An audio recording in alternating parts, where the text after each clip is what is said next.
یہ عجیب کہ اگر کوئی حق قبول کرتا ہے اس کے بعد میں بھی لوگ شک کی نگاہ سے دیکھتے ہیں یا اس کو اچھا نہیں سمجھتے. یہ بدبختی ہے ان لوگوں کی جو ایسا سمجھتے ہیں. یقیناً ان لوگوں کو اپنے سینے سے لگانا چاہیے کہ جو افراد ابھی تازے دائرہ اسلام میں دائرہ ایمان میں آئے ہیں یہ ان سارے عوام کی ان سارے مؤمنین کی ذمہ داری ہے اور ان کا خاص احترام بھی رکھنا چاہیے. لیکن شاید ایک مرحلہ جو ابتدائے اسلام میں بھی تھا اور جو آج تک باقی ہے، پروردگار نئے ایمان لانے والوں کا امتحان لیتا ہے. اور شاید امتحان کا ایک طریقہ یہ بھی ہو کہ دیکھیں کتنا ثبات قدم پایا جاتا ہے. تو ان لوگوں کی ذمہ داری ہے جو مؤمن ہیں کہ وہ استقبال کریں، احترام کریں، سینے سے لگائیں.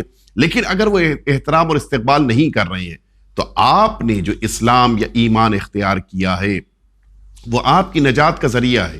وہ آپ کو آخرت میں کامیابی دے گا اور دنیا میں بھی آپ کو ترقیاں عطا کرے گا. لہٰذا آپ لوگوں کی ان باتوں سے یا ان کے رویے سے پریشان نہ ہوں.